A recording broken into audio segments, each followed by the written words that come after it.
بسم اللہ الرحمن الرحیم۔ السلام علیکم ناظرین، آپ یوٹیوب اور فیس بک چینل دیکھ رہے ہیں، میں رانا عزیر ہوں۔ ناظرین، حکومت نے ایک شخص کا راستہ روکنے کے لیے 26ویں آئینی ترمیم تو کروا لی، یحییٰ آفریدی کو چیف جسٹس بھی بنوا لیا، لیکن جسٹس منصور علی شاہ کا استعفیٰ یہ حکومت نہیں لے پائی۔ چلیں آپ کو میں ایک بڑی بریکنگ نیوز آج کے اس ویلاگ میں دے دیتا ہوں کہ جسٹس منصور علی شاہ کی جانب سے ایک بہت بڑا سرپرائز دیا گیا ہے، اور اس سرپرائز کی باقاعدہ طور پر تصدیق پاکستان کی اسٹیبلشمنٹ نے، جو ملٹری ذرائع ہیں، جو سیکیورٹی ذرائع ہیں، انہوں نے کر دی ہے۔ اب یہ تصدیق کس نے کی، میں آپ کے سامنے ساری تفصیلات رکھنے جا رہا ہوں کہ آتے ہی ملک واپس آتے ہی جسٹس منصور علی شاہ کے چیف جسٹس بننے کی خبر سامنے آ چکی ہے۔ یہ معاملہ کیا ہے، ماجرا کیا ہے، اس حوالے سے تمام تر تفصیلات جو ہیں وہ آپ کے سامنے رکھوں گا۔ اور پھر دوسری جانب جناب جسٹس اطہر من اللہ نے 26ویں آئینی ترمیم کو بھی اڑا کر رکھ دیا ہے۔ یہ ایک نیلے پر دیلا مارا گیا ہے۔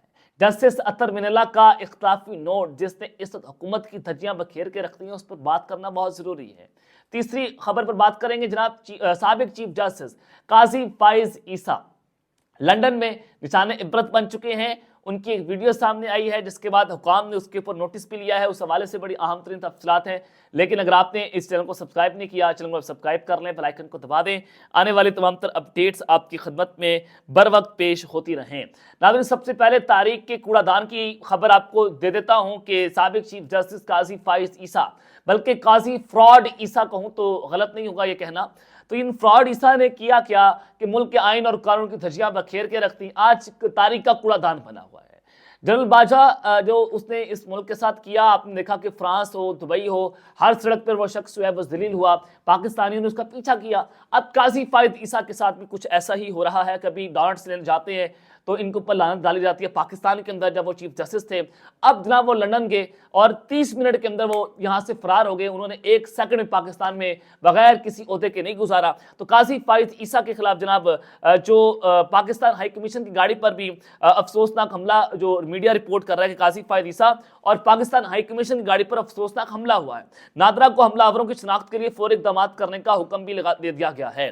اب لندن میں جناب سابق چیف جسٹس قاضی فائز عیسیٰ کے خلاف لوگوں نے نعرے بازی کی، ان کو دیکھ لیا، ان کے خلاف نعرے لگائے، تو اب حکومت تیش میں آ گئی کہ جناب اسٹیبلشمنٹ تیش میں آ گئی کہ ہمارا اتنا بڑا ٹاؤٹ اعظم وہ لندن میں بیٹھا ہے، اس کے اوپر آپ نے نعرے بازی کر دیا۔ حکومت نے نادرا کو ہدایات جاری کر دی ہیں کہ آپ ان کی شناخت کریں اور فوٹیجز کے ذریعے حملہ آوروں کی نشاندہی کی جائے، اور پھر ان کے خلاف پاکستان میں FIR درج کر کے مزید کارروائی کی جائے، حملہ آوروں کے شناختی کارڈ بلاک اور پاسپورٹ منسوخ کیا جائے۔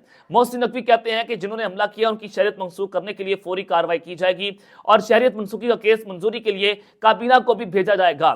سابق چیف جسٹس قاضی فائز عیسیٰ کو دھمکیوں کا سامنا تھا، لیکن سیکیورٹی کیوں نہیں فراہم کی گئی، کس کو بھی اسی طرح سے حملے کی اجازت نہیں دی جا سکتی۔ لندن میں پاکستانی ہائی کمیشن پر بھی حملہ ہوا ہے، ہم اس واقعے پر خاموش نہیں بیٹھ سکتے۔ حکومت کی چیخیں، اسٹیبلشمنٹ کی چیخیں نکلنا شروع ہو گئی ہیں، اب ان کو اپنا زوال نظر آ رہا ہے۔ محسن نقوی جب یہ وزارت داخلہ سے نیچے اترے گا نا، یقین کریں عوام اس کی درگت بنا کے رکھ دے گی جو آج قاضی فائز عیسیٰ اور آرمی چیف کے ساتھ ہو رہا ہے۔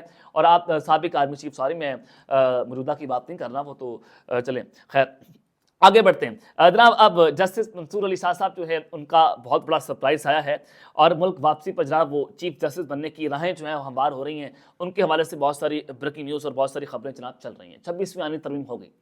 ہوا یہ کہ جسٹس منصور علی شاہ کا راستہ روکنے کے لیے حکومت ایک پرسیپشن بنا رہی تھی کہ ہمیں عدلیہ کے اندر سے خبر ملی، وہ قاضی فراڈ عیسیٰ ہی تو خبر دے رہا تھا حکومت کو، وہ کیونکہ جسٹس منصور کا راستہ روکنا چاہتا، وہ چاہتا تھا، وہ خبر یہ دیتا تھا حکومت کو کہ جناب جسٹس منصور علی شاہ آگے تو 8 فروری کا الیکشن کا عدم قرار ہو جائے گا۔ یہ رانا ثناء اللہ نے آن دا ریکارڈ ٹی وی پر بیٹھ کر ہی بات کی ہے، خواجہ آصف نے یہ بات کی ہے کہ ہمیں عدلیہ کے اندر سے خبریں مل رہی تھیں، وہ خبر دینے والا تھا قاضی فائز عیسیٰ۔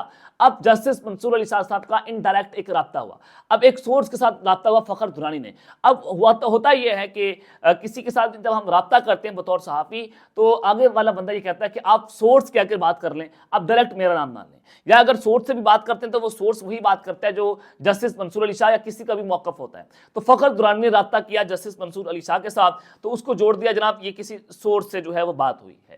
فخر درانی نے یہ سٹوری جو ہے وہ چھاپی تھی نیوز اور جنگ کے اندر، اور فخر درانی کے ڈائریکٹ تعلقات ہیں اسٹیبلشمنٹ کے ساتھ، تو عوام کا پتہ دیتے ہیں یہ لوگ۔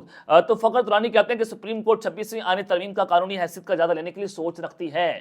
26वीं आईनी तरमीम का जायजा लेने के लिए सोच रखती है सुप्रीम कोर्ट ऑफ पाकिस्तान।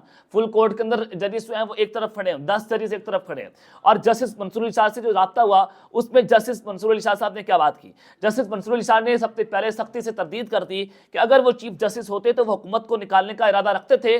जो ये परसेप्शन बनाया गया था, उन्होंने कहा कि वो तरदीद कर दी है कि बिल्कुल ये गलत बात है, झूठा प्रोपेगेंडा है, वो मुकम्मल तौर पर गैर सियासी है, हुकूमत की अपनी सोच है, लेकिन इनका हकीकत से कोई ताल्लुक नहीं है। अब राना सल्लल्लाहु की स्टेटमेंट के ऊपर फखर दुरानी ने पूछा कि उन्होंने कहा कि जस्टिस मुनीब अख्तर और जस्टिस मंसूर अली शाह जो है वो कंट्रोवर्शियल हो गए हैं, तो लिहाजा वो आईनी बेंच के अंदर ना बैठे। इस पर जस्टिस मंसूर अली शाह साहब ने कहा कि तारीख गवाही देगी और ये बेबुनियाद इल्जामात हैं। ये जो है वो जवाब जस्टिस मंसूर अली शाह की जानिब से जो है वो दिया गया है। और वो मैं जब आपको बता रहा हूँ कि वो 1 नवंबर को पाकिस्तान आ जाएंगे और जब अदालत लगेगी और 26वीं आईनी तरमीम के लिए जो दरख्वास्तें हैं वो सुप्रीम कोर्ट में जा चुकी हैं, उनको समाअत के लिए मुकर्रर किया जाएगा। इस पर जस्टिस अतर मिनला साहब क्या कहते हैं। जस्टिस अतर मिनला साहब ने जनाब इस वक्त 26वीं आईनी तरमीम को उड़ा कर रख दिया है। जनाब उन्होंने जो इस वक्त इजाफी नोट दिया है सुप्रीम कोर्ट में जो मालूमात तक रसाई का केस था, उस हवाले से वो बड़ा अहम है। उन्होंने कहा कि आइन रियासत को ऐसी कानून साजी से रोकता है जो बुनियादी हकूक को ख़त्म या महदूद कर दे। रियासत यानी कि वो आइन रोकता है रियासत को जो बुनियादी हकूक को ख़त्म कर दे। 26वीं आईनी तरमीम ने क्या किया, इंसानों के बुनियादी हकूक ख़त्म किए जा रहे हैं, अदलिया को हाईजैक किया जा रहा है, अदलिया के फैसलों पर असरअंदाज हुआ जा रहा है। और उन्होंने कहा कि नाकाबिल तसव्वुर है कि सुप्रीम कोर्ट शहरियों के बुनियादी हकूक छीन ले। सुप्रीम कोर्ट की कुव्वत सिर्फ अवाम का इत्तेमाद है, अवामी इत्तेमाद खत्म हुआ तो अदलिया की कमजोरी, अदलिया की आज़ादी कमज़ोर पड़ जाएगी। और फिर उन्होंने ये बात की है कि ये दुरुस्त है कि आर्टिकल 19A के बुनियादी हक का इस्तेमाल मुनासिब पाबंदियों के ताबे है। कहा मुनासिब पाबंदियों की इस्लाह पार्लियामान को आईनी हक का दायरा महदूद करने का इख्तियार नहीं देती। उन्होंने कहा कि आर्टिकल 19A ये दायरा इख्तियार पार्लियामान को नहीं देती कि आप अदलिया का दायरा इख्तियार महदूद कर दें। जो आप किया है पार्लियामान ने अदलिया को महदूद कर दिया है। यानी कि आप देखें चीफ जस्टिस अपनी मर्जी का, हाई कोर्ट में जजेस अपनी मर्जी के, अदलिया से फैसले अपनी मर्जी के, आईनी बेंच लगाएंगे, वहां पर कौन से फैसले सुनने हैं ये फैसला हुकूमत करेगी। यानी कि इस वक्त पार्लियामान ने हाईजैक कर लिया है सुप्रीम कोर्ट ऑफ पाकिस्तान को, अदलिया को। ये बात हो रही है कि 19 जो है वो इसकी इजाजत नहीं देता। जस्टिस अतर मिनला के इजाफी नोट ने इस वक्त सबकी धज्जियां उड़ा कर रख दी हैं। और आर्टिकल 8 रियासत को ऐसी कानून साजी से रोकता है जो बुनियादी हकूक को ख़त्म या महदूद करे। ऐसी कानून साजी से रोकता है आर्टिकल 8 आइन के अंदर लिखा हुआ है। यानी कि ये गैर कानूनी 26वीं आईनी तरमीम है। बेसिकली जस्टिस मंसूर अतर मिनला साहब कहना ये चाह रहे हैं कि रियासत ने ये सारा कुछ किया है। ये उन्होंने सिर्फ हुकूमत की बात नहीं की, उन्होंने रियासत पाकिस्तान की बात की, जिसमें इस्टेब्लिशमेंट भी है, जुडिशरी भी है, हुकूमत भी है, ब्यूरोक्रेसी भी है, पुलिस भी है, सारे इदारे आते हैं रियासत के अंदर। सिर्फ इस्टेब्लिशमेंट तो रियासत नहीं है ना, या फौज रियासत नहीं है, फौज भी रियासत के अंदर आती है, वो रियासत का एक सुतून है। तो खैर उन्होंने कहा कि सुप्रीम कोर्ट बुनियादी हकूक के तनाजुर में दीगर इदारों के इक़दाम का अदालती जायजा लेती है। ये बड़ी आम बात है जो मैंने आपको बताया, जो दराई बता रहे हैं, जो फखर दुरानी बात कर रहे हैं कि सुप्रीम कोर्ट ये सोच रखती है कि 26वीं आईनी तरमीम का कानूनी हैसियत का जायजा लिया जाएगा। यही बात जस्टिस अतर मिनला साहब ने अपने नोट में जो है वो कह दी है। और ये बड़ी आम तरीन सूरत हाल है कि इस वक्त मामला जो है वो बिगड़ता चला जा रहा है। और ये अगर आपको कहूँ कि 26वीं आईनी तरमीम अगर उठ जाती है तो आयशा अफरीदी साहब जो है वो फिर बड़ी इज्जत के साथ वो जनाब आ जाएंगे जस्टिस की हैसियत में, और जस्टिस मंसूर अली शाह को वो कमान दे देंगे और वो चीफ जस्टिस ऑफ पाकिस्तान होंगे। सीनियरिटी के एतबार से वो सीनियर मोस्ट जज हैं और उनको चीफ जस्टिस बनना होगा। और इस वजह से इस्तीफ़ा वो नहीं दे रहे, ना मुनीब अख्तर साहब इस्तीफ़ा दे रहे हैं, ना जनाब मंसूर अली शाह साहब इस्तीफ़ा दे रहे हैं। जब ये चीफ जस्टिस का इंतखाब हो रहा था, एक मखसूस कमेटी ये सोच रही थी कि हम आयशा अफरीदी को चीफ जस्टिस लगाएंगे, तो वो खबर उस वक्त सुप्रीम कोर्ट में मौजूद थी। एक तरफ वो इजलास चल रहा था तो दूसरी जानिब सुप्रीम कोर्ट में आयशा अफरीदी के चैम्बर में तकरीबन 10-12 जजेस जो है वो इकट्ठे हुए थे। तो उसमें फैसला हुआ था कि कोई जज जो है वो मुस्ताफ़ी नहीं होगा और कोई जज जो है वो चीफ जस्टिस का ओहदा लेने से इनकारी नहीं होगा। हमने काजी की प्रॉक्सी को ख़त्म करना है, हमने अमीनुद्दीन को चीफ जस्टिस नहीं लगने देना। तो ये चीज़ें बड़ी वाज़ेह होती चली जा रही हैं कि अब जस्टिस मंसूर अली शाह साहब का रास्ता रोकने के लिए जो कोशिशें की गई थी, अब वो तमाम कोशिशें नाकाम हो रही हैं। अब तक के लिए इतना ही, अपना ख्याल रखिएगा और इस लंगा अपनी लाजमी हलक लें। अल्लाह ने के बाद पाकिस्तान जिंदाबाद।